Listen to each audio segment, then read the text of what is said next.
The vice chair now of the Jackson County Legislature is Megan Marshall, and she joins us on KCMO Talk Radio. Megan, thank you for being here on KCMO. Good morning. Good morning, Pete. Thank you for having me. Well, let's just start off with the sports side of things, then get to some other stuff. This deal ultimately did come together. I know there was some consternation there within the legislature itself, but how and ultimately why did you guys decide to get this thing done and put it on the ballot? Well, I'll just back up a little bit, Pete. The deal didn't get done. There is still no lease on the team side with the county. But however, my colleagues had decided to vote to put it on the ballot in a show of good faith that these things would transpire prior to the April election.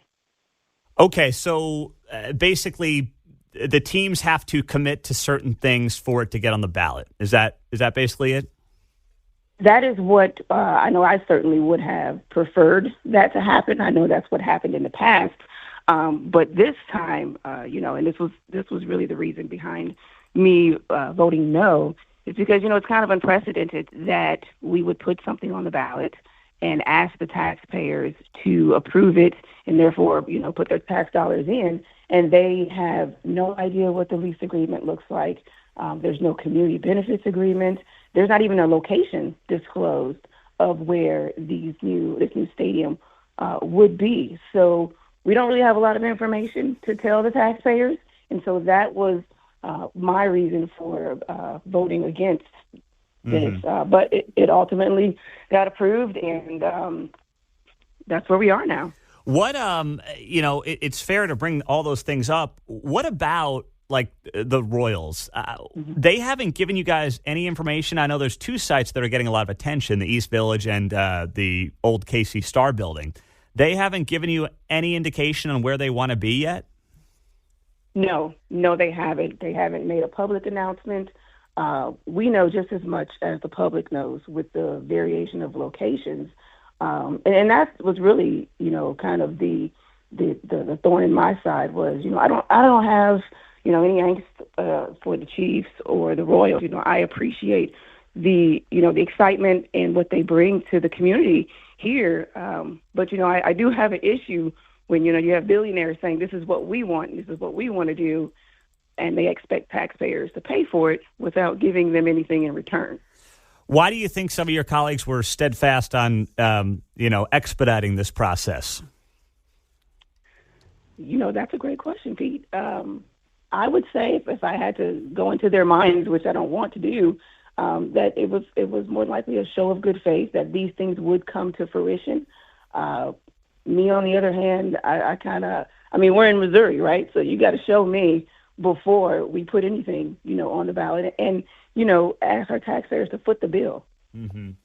So you would have been fine putting this on the ballot if you were just told by the teams, but more specifically the Royals, on what exactly they want, where they want to be. I mean, some of the things that we're all asking. You would have been open to it with more details, but they have just simply not provided them. Have they given you a timeline on getting you any of those details?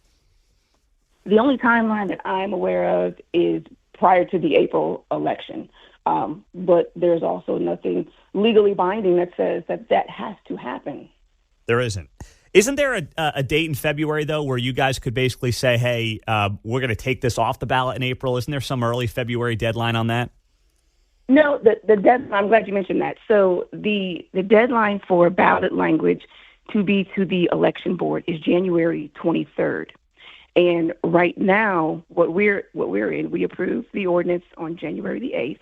And so now we're in that 10-day window to where the county executive, he can exercise his authority to either sign it and approve the ordinance and send it to the election board, or he can veto it. And so, it's my hope that he does veto it. Mm-hmm. And if that is, if he chooses to exercise that authority, then I'm going to be working diligently to ensure 3 other of my colleagues stand with me to ensure that this veto is upheld. If the teams don't come with something that's legally binding, that we can, as a legislature, go back to the taxpayers and present so they can go to the ballot box informed. So Frank White can veto this thing by January 23rd, and then if you got 3 of your colleagues on the legislature to basically prevent an override of the veto, you would then want to renegotiate this whole thing with the teams? January 18th. January 18th. When the 10 days. Gotcha. Yes. Okay. Wow, that's right around the corner. Yeah. Megan Marshall is here. She is the new vice chair of the Jackson County Legislature. I want to ask you, you wrote a very lengthy Facebook post about your new position as vice chair. A lot of people, not sure why, but have been critical of the fact that the new chair of the legislature is obviously one of your colleagues, Jeannie Lauer. And now you are the vice chair. You are a Democrat. She is a Republican. You write here in part of this post, as a 20-year Marine veteran, I've had the honor of serving alongside individuals from diverse backgrounds and political persuasions. During my tenure in the Marine Corps, I learned the invaluable lesson that unity is essential to achieve our shared objectives. There are many of your colleagues who don't want to hear that kind of stuff. What would you say to Jackson County residents about, you becoming the vice chair, the fact that there is now a Republican as chair, and the fact that you're looking to work together, but some of your colleagues don't want to hear any of that? Yeah, well, I would say, leading up to this vote, and this is something that's done every year on the legislature. We choose a new chair and vice chair.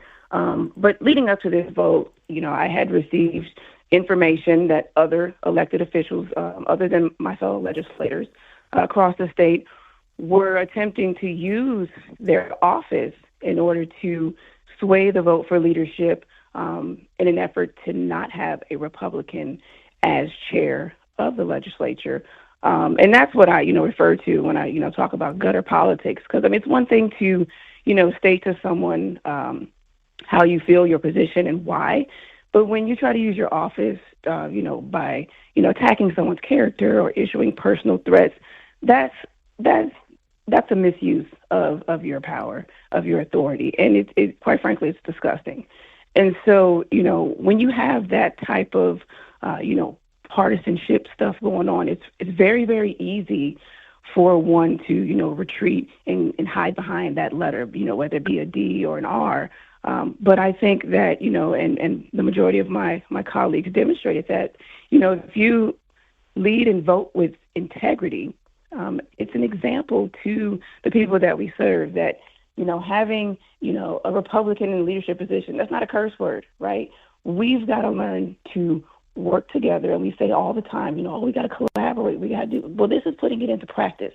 And I think a lot of the issues that the county has in front of them, whether it's property taxes, this, $1 billion stadium, homelessness, we have to approach these issues with both parties involved. We can't just isolate one or the other because that's not representative of the people that we serve. Mm-hmm. And so, that was the reason for my vote in supporting Jeannie Lauer. She has, I don't need to tell you, she has extensive experience in government and just, a change in the way things are done is going to take both.